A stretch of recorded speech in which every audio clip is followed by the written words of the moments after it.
Аделина жайкы каникул башталганы кол өнөрчүлүктү жана бий өнөрүн өздөштүрүүдө.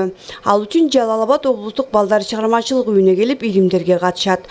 Мында эс алуу убактысын пайдалуу багытка буруп, жаңы досторду да тапканын айтат. Каждый күндө жакшы эле оюн болуп физзарядка кылабыз. Келгенден кийин биринчи физзарядка. Анан трендтерди бизге музыка коюшат. Бул жайкы лагерь Жалал-Абад облустук усулдук билим берүү борборунун алдында уюштурулган. Атайын түзүлгөн программанын негизинде түрдүү илимдер окутулат. Лагерь быйыл 3-чү жолу иштеп жаткандыктан окуучулар кызыгуу менен келип, убакыт өткөрүшөт.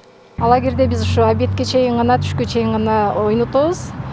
Эртең келгенде, как положено, физзарядка жасатабыз. Андан кийин оюн сабактар болот.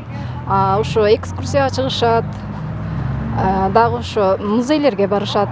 Анан общий бардыгын залга чогултуп ойнотобуз, физкультурный оюндарды ойнотобуз. Анан ушинтип ойноп, саат 12-де кайра үйлөрүнө кой беребиз.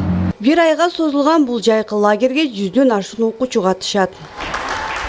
Бул жерде кызыктуу оюндар көп, жаңы курбуларды, жаңы досторду тапсаң болот. Бу жерде командный работа абдан важный, бу жерде ойнош керек. Лагерде оюндар ойнойбуз, эжекелер да жакшы үйрөтөт, жакшы.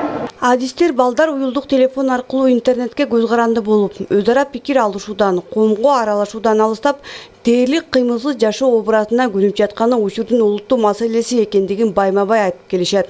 Андыктан жаш муунду жайкы эс алуу мезгилинде ар кандай саамалыктарга кызыктырып, активдүү жашоого көндүрүү учур талабы.